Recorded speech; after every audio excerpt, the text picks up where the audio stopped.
హరిహర వీరమల్లు కోసమే థియేటర్లు బంద్ చేస్తున్నారనేది అబద్ధం అంటూ ఉన్నారు ఆర్ నారాయణమూర్తి.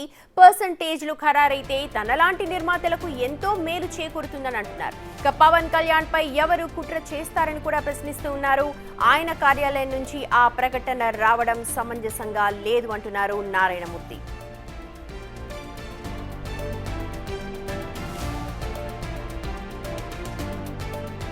ఎప్పుడు చర్చలు ఫలప్రదం అవుతాయా, ఎప్పుడు సినిమా ఇండస్ట్రీలో పర్సెంటేజ్ సిస్టమ్ వస్తుందా అని ఎదురు చూస్తే నాలాంటి సగటు నిర్మాతలందరికీ కూడా తీరని విఘాతం జరిగింది. ఈ మధ్య రీసెంట్గా ఒక విషయం ఏంటంటే, హరిహర వీరమల్లు అనే సినిమాని ఆపడం కోసమే జూన్ 1 నుంచి బంద్ ప్రకటిస్తున్నారు పర్సెంటేజ్ కానీ ఇవ్వకపోతే అనే అది ఉచితది, అది కరెక్ట్ కాదు, అందులో కుట్ర ఉంది, ఆ కుట్రదారులు ఎవరు తెలుసుకోవాలి అని స్వయంగా పవన్ కళ్యాణ్ గారు ఆఫీస్ నుంచి రావడం అనేది, స్వయంగా సినిమాటోగ్రఫీ మంత్రి దుర్గేష్ గారు మాట్లాడడం అనేది కరెక్ట్ కాదు. ఎందుకంటే మిత్రులారా, ప్రొడ్యూసర్ కౌన్సిల్ కానీ ఫిల్మ్ ఛాంబర్ కానీ అది సినిమా పరిశ్రమ పాలనా సంస్థలు, ఆ రెండు సంస్థలు కూడా బంద్ ప్రకటిస్తామని ఇప్పుడు చెప్పాలా. డిసిషన్స్ ఆర్ గోయింగ్ ఆన్ అని చెప్పారు వాళ్ళు. దట్ ఇంకో విషయం చెప్తున్నా మీకు, బంద్ అనేది ప్రజాస్వామ్యంలో ఒక బ్రహ్మాస్త్రం.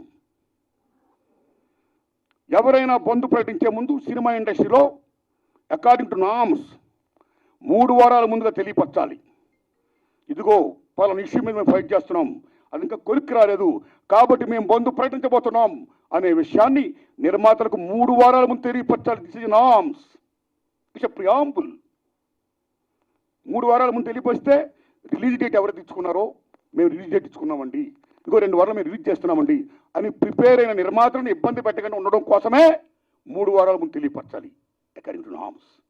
సో జూన్ 1 బంద్ ప్రకటిస్తే ఒకవేళ జూన్ 12 అంటే 2 వారాలు కూడా కాదు కదా.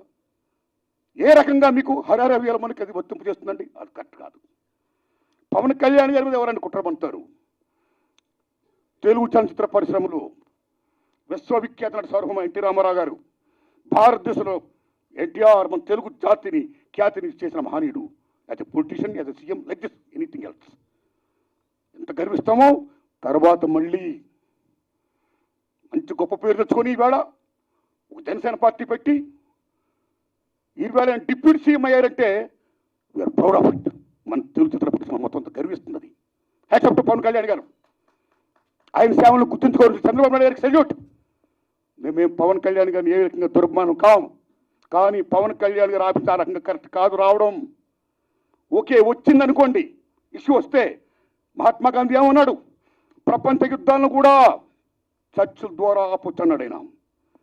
ఒక సీఎం, ఒక డిప్యూటీ సీఎంగా మీరు అక్కడ సీఎం చంద్రబాబు నాయుడు గారితో మాట్లాడి హరిహర వీరమల్లు అనే టాపిక్ మీరు ఎత్తకుండా, ఓకే మీ ఇండస్ట్రీ కష్టాల్లో ఉన్నప్పుడు రండి, మన సిట్టింగ్ చేసుకుందాం రండి, మాట్లాడుకుందాం రండి అని చెప్పుకుంటూ ఒక పెద్ద రోల్ ప్లే చేసి ఉంటే, ఒక చలనచిత్ర పరిశ్రమ బిడ్డగా మిమ్మల్ని మేము ఎంత గౌరవించేవాళ్ళం సార్. ఎంత బాగుంటుంది సార్, ఎంత బాగుంటుంది సార్.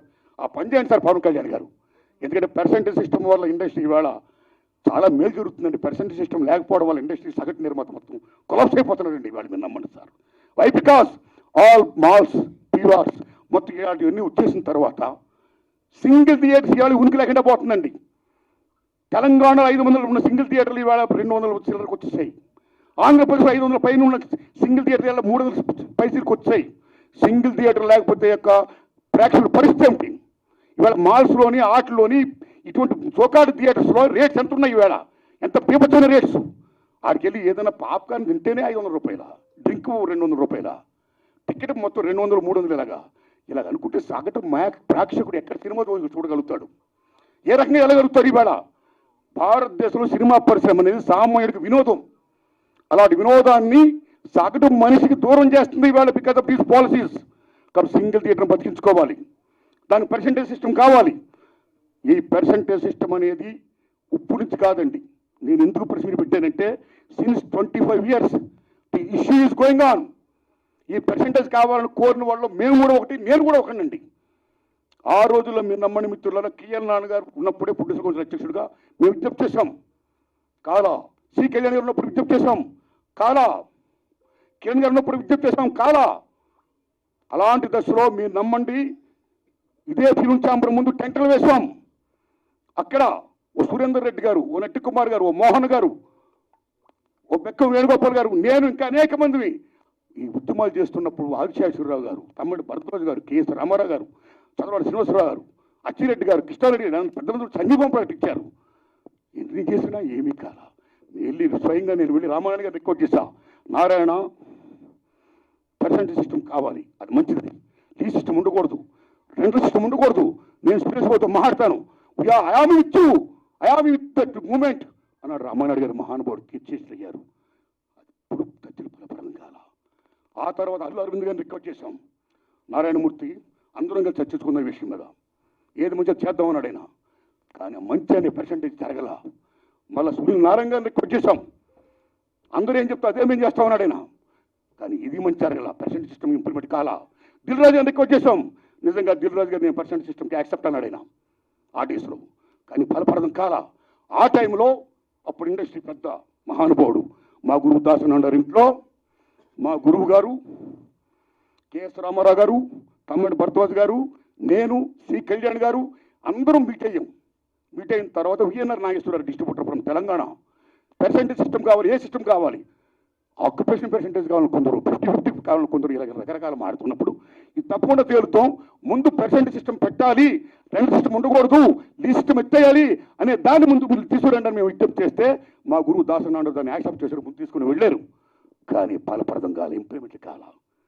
లేటర్ ఆఫ్ ఇండస్ట్రీ పెద్ద చిరంజీవి గారి దగ్గరికి వెళ్ళాం, ఇది ఇష్యూ మీద రైట్ చేశాం, విజ్ఞప్తి చేశాం, టికెట్స్ రేస్ పెంచుద్దని చెప్పడం ఇష్యూలో కానీ ఈ ఇష్యూలో కానీ ఆయన కృషి చేశాడు. మరీ ఫలప్రదం కాల. So this is a very big issue. Since 25 years this percentage system is going on, the issue is going on, not clearing. అది కావాలి. అలాంటిది ఇవాళ పర్సెంటేజ్ సిస్టమ్ కొలుక్కొచ్చే దశలో హరిహరి వీరమ్మలకి దీనికి ఒక లింకప్ పెట్టి ఏం సంబంధం అండి? ఏమీ సంబంధం లేదు. ఈ రకంగా దాన్ని ఇచ్చేస్తారని చెప్పి ఈ పర్సెంటేజ్ సిస్టమ్ అనే ఇష్యూని పక్క తోసేసేసి హరిహరి వీరమ్మని ఫోకస్ చేయడం అంటే ఎంత దారుణం ఉండేది.